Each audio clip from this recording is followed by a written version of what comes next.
कहते हैं शादी एक नए चैप्टर की शुरुआत है, एक फ्रेश स्टार्ट है, एक ऐसा बंधन जो अटूट होता है। लेकिन क्या होता है जब आपके पास्ट का एक साया आपके दरवाजे पर दस्तक देता है, ठीक तब जब आपने अपना फ्यूचर किसी और को प्रॉमिस कर दिया है? ऐसा सोचिए, आपने अभी अभी अपनी शादीशुदा जिंदगी में सेटल होना शुरू किया है।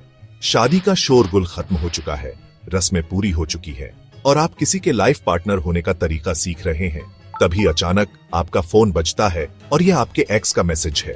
किसी पुराने स्कूल फ्रेंड का कोई रैंडम हाय नहीं, कोई स्पैम टेक्स्ट नहीं, बल्कि किसी ऐसे इंसान का मैसेज जिससे आपने कभी बहुत प्यार किया था, कोई ऐसा जिसने शायद आपको तोड़ा था, या कोई ऐसा जिसे आप यह सोचकर पीछे छोड़ आए थे कि वह चैप्टर हमेशा के लिए बंद हो गया था। अब आप कंफ्यूज्ड हैं, आपका दिल जोर से धड़कता है, जरूरी नहीं कि प्यार से, बल्कि इमोशनल कंफ्यूजन से। अब क्यों? इतने टाइम बाद क्यों? आपकी शादी के बाद क्यों? ये मोमेंट एक साइकोलॉजिकल अर्थक्वेक है और ज्यादातर लोग इस बारे में बात नहीं करते कि ये असल में आपके माइंड के साथ क्या करता है।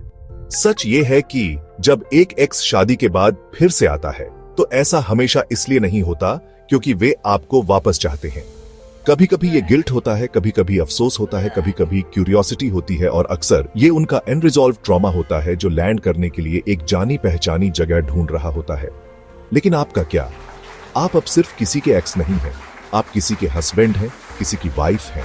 तो पहला सवाल जो आपको पूछना है वो ये नहीं है कि उन्होंने मुझे टेक्स्ट क्यों किया, ये है कि मैं इससे अभी भी अफेक्टेड क्यों हूं। क्योंकि अगर आपका दिल धड़कता है या आपका माइंड यादें फिर से चलाता है तो ये वापस जाने का सिग्नल नहीं है, ये एक साइन है कि आपके अंदर कुछ ठीक नहीं हुआ है, कि शायद आपको कभी क्लोजर नहीं मिला या शायद आपने मूव ऑन के लेबल के नीचे इमोशंस को दबा दिया। देखो, शादी करने से आपका इमोशनल पास्ट जादू से मिट नहीं जाता है, ये बस आप कौन हो उसमें नई लेयर्स ऐड कर देता है। और सच बात यह है जो कोई जोर से नहीं कहता, अगर आपका एक्स आपसे कांटेक्ट करे तो कुछ फील करना ठीक है, आप इंसान हो, इमोशंस चीटिंग नहीं है, पर एक्शंस वहीं आपकी इंटीग्रिटी रहती है। तो रिप्लाई करने से पहले पॉज लो, सांस लो, अपने आप से पूछो, मैं अपने प्रेजेंट का क्या देना चाहता हूं और मैं अपने पास्ट को क्या प्रूव करने की कोशिश कर रहा हूं। क्योंकि एक्स अक्सर तब वापस आते हैं जब वे आपसे प्यार नहीं करते, बल्कि तब जब वे खुद के उस वर्जन को मिस करते हैं जो वे आपके साथ होने पर थे। ये नॉस्टैल्जिया है जिसने प्यार का रूप लिया है। पर आप अब पहले जैसे नहीं हो, आप उसी जगह पर नहीं हो। आप एक ऐसी शादी में हो जो प्रेजेंस डिजर्व करती है, डिस्ट्रैक्शंस नहीं, जो लॉयल्टी डिजर्व करती है, डिवाइडेड इमोशंस नहीं। फिर भी उस मैसेज को पूरी तरह से इग्नोर करना हमेशा सही नहीं होता। कभी कभी क्लोजर एक बातचीत होती है, न कि रियूनियन। लेकिन डेंजर सीक्रेसी में है। अगर आप अपने पार्टनर से वह मैसेज छुपा रहे हैं तो खुद से पूछें क्यों? क्या आपको उन फीलिंग्स पर शर्म आ रही है जो इसने ट्रिगर की, या क्या आपको डर है कि आपका पार्टनर नहीं समझेगा? हेल्दी मैरिजेस टेम्पटेशन से बचने पर नहीं बनती, वे ईमानदारी से इसका सामना करने पर बनती हैं। अगर मैसेज सिंपल है, शायद एक कॉन्ग्रेचुलेशंस या एक पोलाइट चेक इन, तो आप मैच्योर तरीके से बाउंड्रीज के साथ जवाब दे सकते हैं।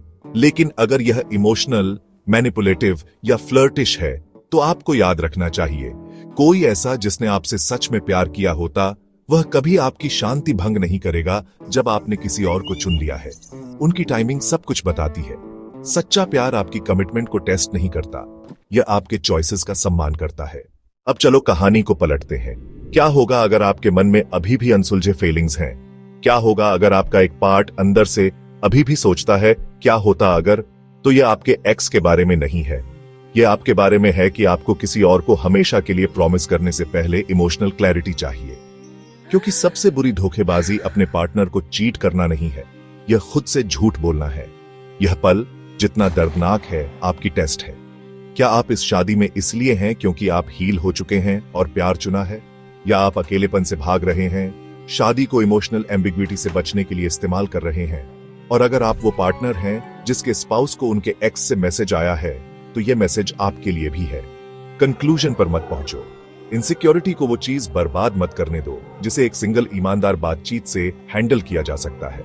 ट्रस्ट टेम्पटेशन की एब्सेंस नहीं है, यह है कि हम उस पर कैसे रिएक्ट करते हैं। बात करो, पूछो, अक्यूज मत करो। किसी भी स्ट्रॉन्ग शादी की नींव इमोशनल ट्रांसपेरेंसी होती है। और अगर आप ये वीडियो इसलिए देख रहे हैं क्योंकि आपकी शादी के बाद आपके एक्स ने आपको मैसेज किया है, तो याद रखें, पास्ट ने दस्तक इसलिए नहीं दी कि वो आपको वापस ले जाए, बल्कि इसलिए दी है ताकि वो आपको याद दिलाए कि आप कितना आगे आ गए हैं।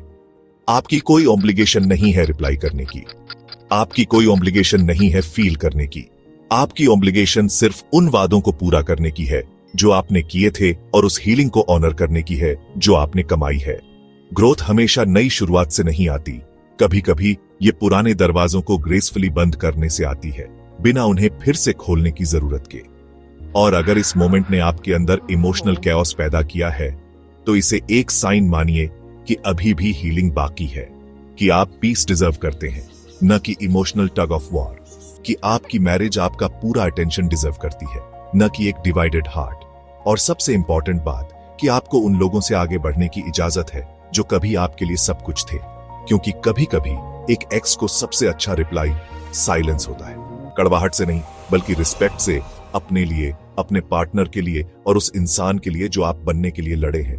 तो अगली बार जब आपका फोन बजे और वो फिर से हो, तो सिर्फ एक मैसेज मत देखिए, एक मिरर देखिए, अपने पास्ट लव का नहीं बल्कि अपनी प्रेजेंट स्ट्रेंथ का। और उस रिफ्लेक्शन में अपनी पीस चुनिए, अपनी इंटीग्रिटी चुनिए, वो लाइफ चुनिए जिसे बनाने का आपने वादा किया था, बिना पीछे देखे।